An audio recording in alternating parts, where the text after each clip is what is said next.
Born in Sri Lanka 67 years ago, the Venerable Piyadassi has attained the most senior rank in the Theravada Buddhist order, that of Great Elder or Maha Thero.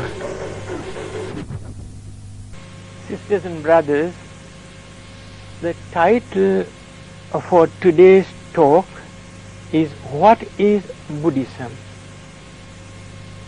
All the living faiths of mankind, in other words, all religions, had their origin in the East. For instance, Christianity from Palestine, Judaism from Israel, Hinduism, Buddhism, Sikhism, Jainism, and several other isms from India, and Zarathustra's teachings from Persia or modern Iran, and Islam, the religion of the Muslims. Their religion is not Mohammedanism but Islam, from again Middle East, Arabia, and China had Lao Tse and Confucius.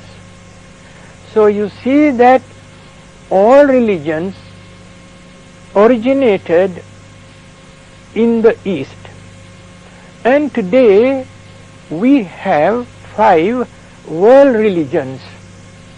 Let me put them in alphabetical order: Buddhism, Christianity, Hinduism, Islam, and Judaism. These are the 5 world religions. Now, what do we mean by a world religion? Generally speaking, a religion that has penetrated to other countries other than the country of its origin is regarded as a world religion. The 5 religions I mentioned have penetrated to other countries, but the mere penetration or the spread is not enough. Also, we can spread the religion by good means as well as ill means. A world religion should guide mankind to both material and spiritual development. When talking about Buddhism, I must say that Buddhism is not just another religion. It's a whole civilization with its historical background, its literature, art and philosophy, its institutions, social, economics and political, ethics and psychology loom large in Buddhism. The Buddha himself called this teaching Dharma Vinaya, that is, doctrine and discipline. Now it is called Buddhism, thus including it among the isms. Buddhism originated in India in the valleys of the Ganges, and the Buddha with his disciples carried this message to many parts of India. Later, about 230 years after the passing away of the Buddha, there was Emperor Ashoka, Ashoka the Great, India. He gave royal patronage to carry this message of the Buddha to other countries. His own son, Mahamahinda Arahathera, came to Sri Lanka and established the dispensation of the Buddha and introduced Buddhism to Sri Lanka. And then this was carried to Southeast Asia and later to Far East, and thus it spread in the eastern countries. Today it's slowly but steadily penetrating into the Western world. But Buddhism never forced others, its teaching on others, did not use iniquitous methods to spread the teaching. Buddhism spread to other countries without disturbing the creeds that were already there in existence. The Buddha's injunction to his disciples was, wander forth for the happiness, welfare, peace of mankind. If that is so, how can you carry the message of Buddha and do harm to people? So there are no religious wars in Buddha's teachings. Always this is a peace-breathing message of the Buddha. And all those messengers of the Buddha up to date, they keep in mind the words of the Buddha, the mandate given to them. Give it for the welfare and happiness and peace of mankind. And now, is Buddhism a religion? This question is often asked. Always it's good to find out the meaning or meanings attached to a word. So if you take the word religion, it's derived from Latin, meaning a bond or a tie between a God or Creator God and his creatures. This word religion applies to all theistic religions very well, because in all theistic religions there is the permanent everlasting God or Brahma, also God who rewards the good deeds and punishes the ill deeds of the creatures of his creation. So all theistic religions are theocentric, in other words, God-centered. As I mentioned in my earlier talk, Buddha was not a God or a Brahma or an incarnation of God. Therefore, his teaching is not theocentric, but anthropocentric, man-centered. You see the difference, sisters and brothers. Do not confuse it. All theistic religions, they are theocentric around God. Here the Buddha was human being, and therefore his teaching is anthropocentric and man-centered. So the Buddha, through his own experience, understood the importance of the human mind, the supremacy of man, and he attributed all his achievements and attainments to human effort and human understanding and wisdom. So Buddhism is a religion, not in the sense it is understood today, but if you by religion means a way of life, then it is the religion of religions. When we say way of life, one may get the impression, well, it's a way of life, just a moral code. No. It is a moral, intellectual and spiritual development for the progress of the freedom of mind, for the progress of mind, development of the human mind. So, in Buddhism, we have a lot of religion in the teachings of the Buddha as a way of life. Now again, the question is asked, is Buddhism a philosophy? Again, sisters and brothers, try to find out the meanings attached to the word philosophy. Now it is not Latin but Greek.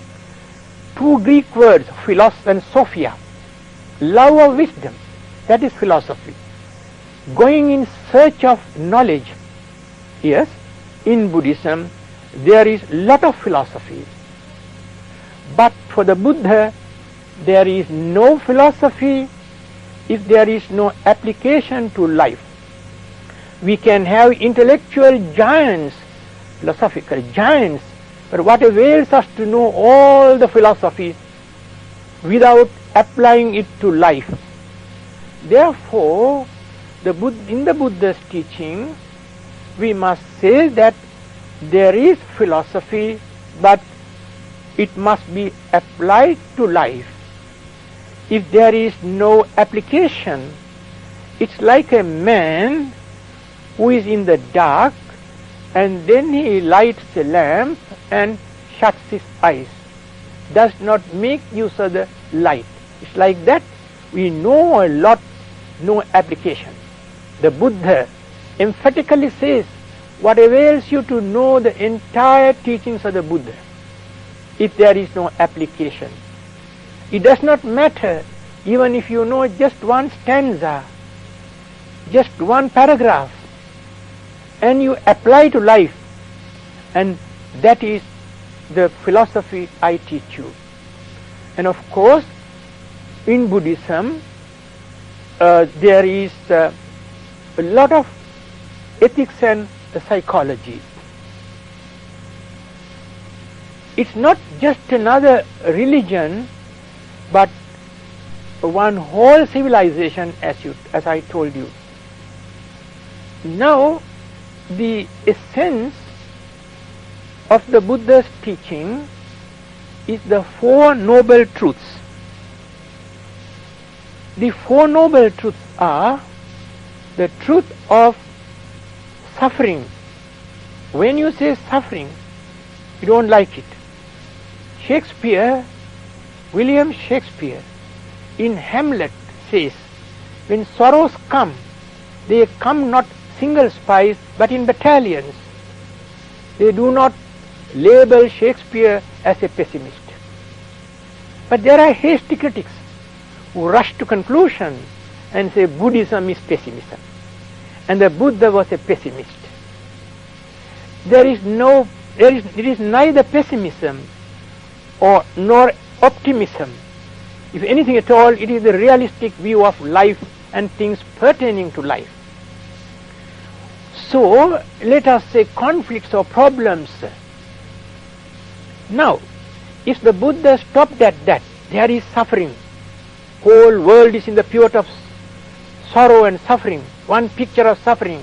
We are justified in labeling the Buddha as a pessimist. You know, like a scientist who resolves a limb into tissues and tissues into cells. The Buddha analyzed each and everything right down to their ultimates. He said, if there is conflicts or problems or suffering, there must be causes. Find out the causes. There was a time primitive man thought things are due to no causes, causeless. In an age of science, in an age of technology, we don't accept that. But of course, others say there is just one single cause. But in Buddhism, it is multiple cause. Science too say it's multiple cause. There are more than one cause for anything. So, if there is suffering, there must be causes. And the Buddha finds out the cause. That is what we mean by enlightenment. Now we can easily say there is suffering, there is conflict, and there are the causes. Now we find out that conflicts, the causes and conditions are more subjective than objective. Come from within. Our own greed, our own craving, our own thirsting, our hatred, our ignorance, and so on and so forth, all our defilements. Especially three root causes there are. That craving or greed, hatred or ill will, delusion or ignorance. These are the three root causes. So the Buddha points out, why should there be conflicts and suffering and problems? But there are causes. When there is a problem, sisters and brothers, always the solution is in the problem, not outside. And we want to solve the problem. Why do you want to solve a problem? We are not happy. You understand the point now? When there is a problem, when there are conflicts, we want to solve it because we are not happy until we solve that problem. So the Buddha goes a step further and say there are causes for this and conditions. When the Buddha said there is suffering, please do not think for a moment that the Buddha denied pleasures. Never. He gave a list of pleasures. And to one disciple he said, Mahali Lichavi, look, if there are no pleasures, will the people go to see things with their eyes, to hear nice things, to taste and to touch? You see, there are pleasures, plenty of them. And he gives the list of them. These are the pleasures you can get. These are the pleasures that a meditator gets. These are mundane pleasures. These are supramundane pleasures, and so on and so forth. And finally, the Buddha says, all these pleasures are impermanent, not lasting, not stable, not fixed. How true these words of the Buddha. Robert Burns, the British poet, speaking about pleasures, commenting on pleasures, says, pleasures are like poppy spread. We seize the flower, its bloom is shed, or like the snowfall on the river, one moment white, then lost forever. This is Robert Burns. They are only echoing and re-echoing the words of the Buddha, giving voice to the words of the Buddha. He never denied pleasures. That we must keep in mind. He only said there is relative happiness. Once I was addressing trainee teachers in Denmark. They were all listening. One student was smoking, and he said, we don't want to speak, we don't want to hear about this pain and suffering and conflict. We are quite happy. I'm quite happy. Then I asked him a simple question. Why do you smoke? I get pleasure. I like it. I enjoy it. Supposing you are deprived of this cigarette now, how will you feel it? Will you be happy? You understand now the point. You are seated there. How long you are going to keep that posture? You feel very uncomfortable after an hour or two. Then you want to walk. How long you are going to walk? You see, pleasure means in a way an interval between two sufferings. I'm not trying to show you that the whole world is one picture of suffering. It's not pessimism. Try to see reality. The realistic view of life. A lot of pleasure. And it is not a defeatist philosophy. Buddha's teaching is not a defeatist philosophy, but radiating joy and pleasure. Now, the Buddha gives the causes, and they are more subjective. You see, sisters and brothers, we create trouble for ourselves. We must know our needs. Today, this technology and science comes and plenty of things, really things that we don't need. But people want them. But they don't take all the bare necessities. They want to take more and more and more, even things that we really don't need for our life. And there's no end to it. If we can cut down and lessen our greed, our thirsting for this thing and that thing and one thing and another, if you can cut down, lessen them, we are happier people. To the extent you can lessen them, to that extent we are happy in the world. So happiness is really comes from inside, from our mind, our consciousness. All depends there. And then the Buddha goes a step further and says there is a cure, there is a way out of it. What we call in our teaching, Buddhism, Nibbana or Nirvana, getting away from all these conflicts, all sufferings and problems. And now there is a prescription, the way to get out of it. Just like a doctor, medical physician says, here is an ailment, its cause, its cure and the prescription. So all the conflicts, problems and sufferings, they are ailments really. They are diseases. And they have the causes, and there is a cure and there is a prescription. Now in the Buddha's teachings, sisters and brothers, the prescription is the Noble Eightfold Path. This is called the Noble Eightfold Path. There are 8 factors. 8 factors. Before I come to that, the third one I said Nirvana or Nibbana. It is not a thing that we can discuss. You see, the words we use are limited. We are talking of a supramundane state, nibbana. We can say what is not nibbana, but what really it is cannot say, because it is to be realized and not to be theorized. We keep on theorizing. We can write books and discuss and see, but still it's a theory. But you must experience it. Say, for instance, a man who had not tasted the taste of sugar, how will you explain to him? Will you write a book on the chemistry of sugar and ask him to read it? Will he understand it? He will read the book from beginning to end. He knows the chemistry of sugar but not the taste. Put aside that book and just a little lump of sugar at the tip of the tongue. Here he knows what it is. Experiencing. When you are thirsty, you need something to slake your thirst. Once you do it, you know what it is. You can really explain to others, I'm okay. I have slaked my thirst. I have stilled my hunger. Experiencing.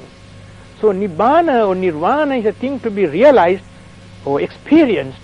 And now this eightfold path, and that is the prescription.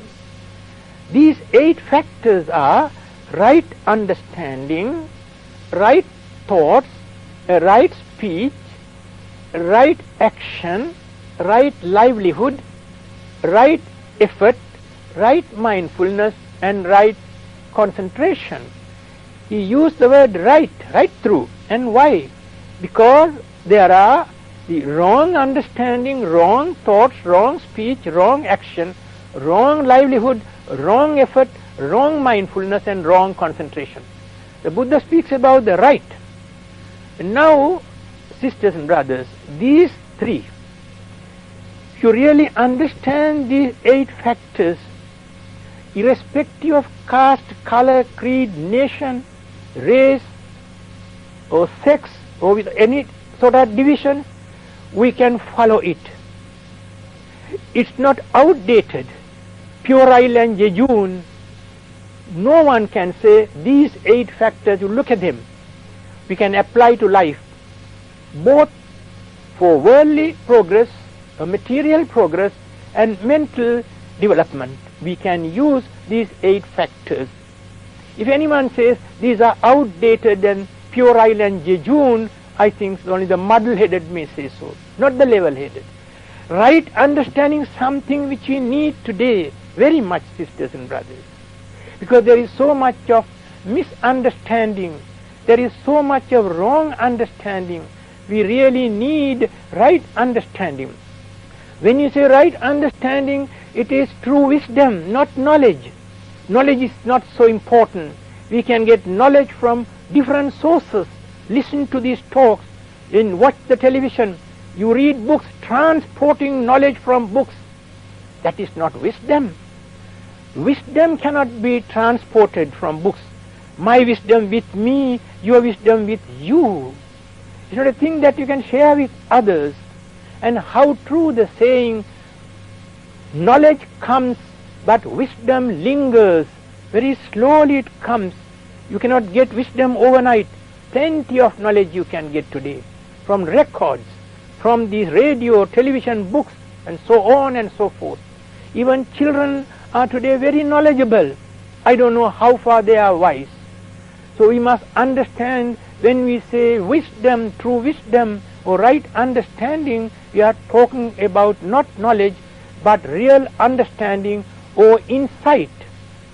Real understanding leads to right thoughts. If our understanding is correct and right, then our thoughts are right. If our thoughts are right, our speech is right.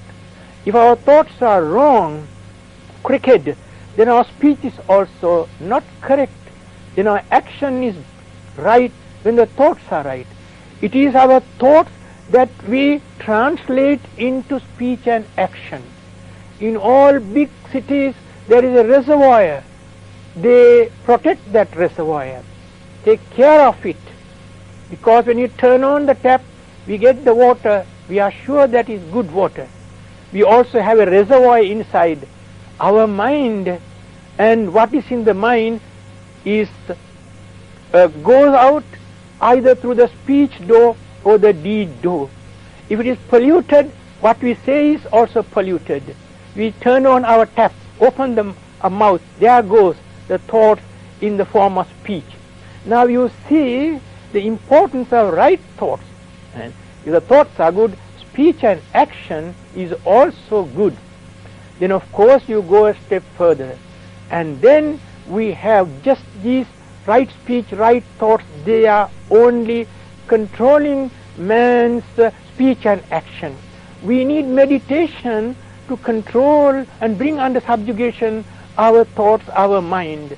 It's another subject. We will deal with it in another talk.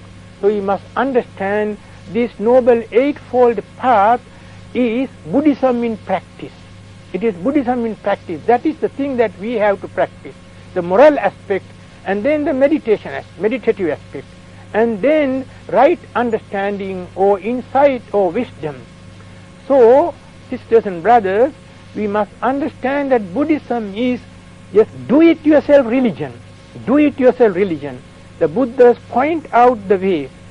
Or is like a physician, he will give the prescription, diagnose, find out the ailment and give the prescription.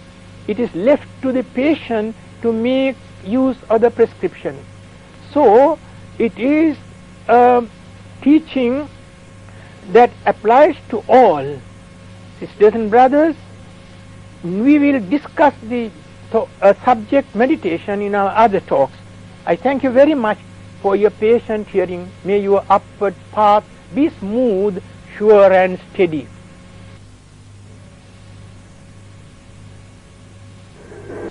Sisters and brothers, I come from Sri Lanka, a small island, the tail end of India.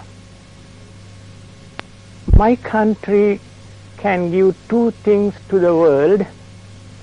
One is the message of the Buddha, and the other one is a very sweet thing, Ceylon tea. I am not here to advertise tea, but to speak a few things about the Buddha and his teaching. So the title for this talk is Understanding the Buddha. I use the definite article the because the word Buddha is not a name but a title like Christ, which means the enlightened one or the awakened one, awakened from the slumber of ignorance. From the Buddha's point of view, ignorance is the worst taint or defilement. It is the crowning corruption of all our madness. So awakened means awakened from the slumber of ignorance. The Buddha came into this world as Bodhisattva. This word we must keep in mind. That's how he was known before he became the Buddha. Bodhisattva. Bodhi means enlightenment. Sattva means adhering to or bent on or aiming at enlightenment, bent on enlightenment. That's how he was known before he became the Buddha. The Bodhisattva was born 6th century before Christ. That's 2,500 and more years ago. One may think, well, 2,500 years ago must have been a very backward period, a backward era. Far from it. History tells us that this century, 6th century before Christ, was remarkable for its social and spiritual ferment in many parts of the country. There was great activities, social and religious, going on. In Rome, the last of the kings had come and gone. In Greece, the tyrants were replaced by a more democratic form of government. And then you come to India, there was Siddhartha Gautama the Buddha and Jaina Mahavira. Come to Persia, or modern Iran, there was Zarathustra, or as the Greeks named him, Zoroaster, with his teaching. Come to China, there was Lao Tse, who had kindled men's mind with his teaching. And there was Confucius, middle of the 6th century. He established a code of ethics based on the customs and traditions of China. So you see that 6th century before Christ was the peak period or the golden era where religions are concerned. Now, when you speak about Buddhism, a noteworthy characteristic that distinguishes the Buddha from all other religious teachers is that he was a human being, not a god, not a Brahma, not an incarnation of God, not a mythological figure. A human being, a man, but not just another man or another philosopher. He was a man among men. He was a unique being and man par excellence.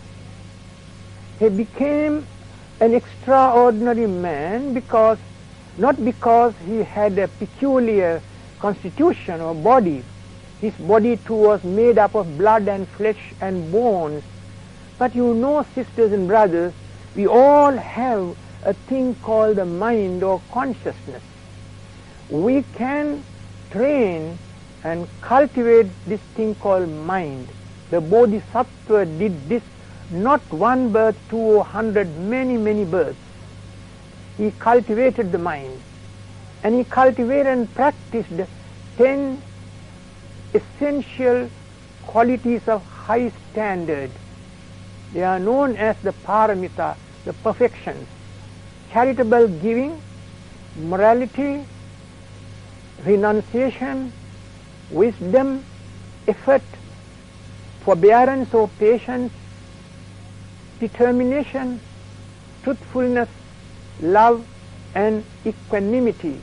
These are the 10 essential qualities of high standard which a bodhisattva cultivates or practice to attain enlightenment.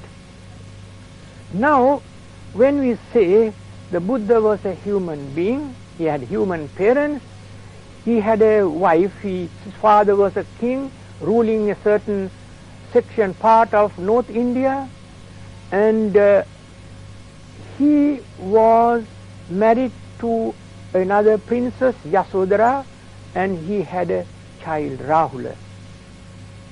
The king was doing his best to keep the son tied to the world, because the king Suddhodana, father, wanted his son to succeed him. But the Bodhisattva's mission was different. He was in the palace, not very happy.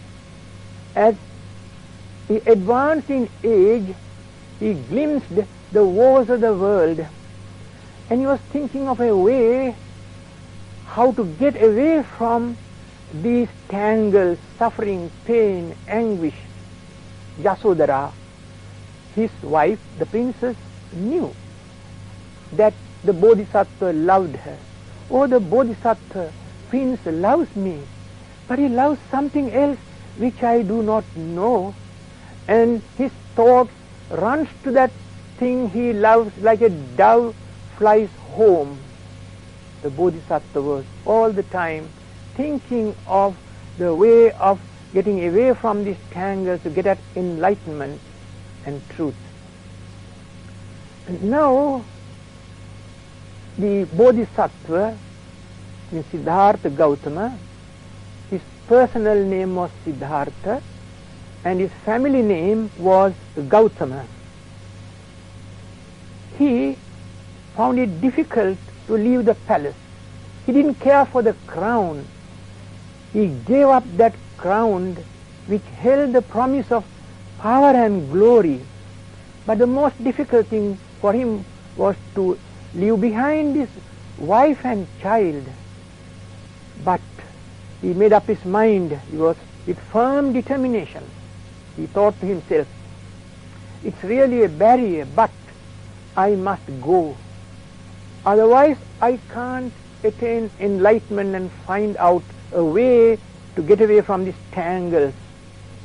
If I go and get at enlightenment, I can be of help to mankind, bring peace and happiness and freedom to mankind, including my wife and child. With great difficulty, he tore himself away and went into sylvan solitude as an indigent ascetic. This is the greatest adventure for me. This is the greatest adventure, to give up all that, discarding and disdaining the enchantment of royal life. He went away. And he lived the life of an ascetic. He went to all the meditation masters of the day and he studied under them all types of yoga. That's why after he became Buddha, he was able to tackle all these yogic problems with those who came to see him. And then he found out what they had to teach him was not sufficient. Their range of knowledge, their ambit of mystical experience was insufficient. And the Bodhisattva was not satisfied anything short of enlightenment. So the Bodhisattva bade goodbye to those masters and went his own way, searching for new paths. He also practiced for 6 long years with 5 others self-mortification or self-torture. Because there's a belief in India, even today, the belief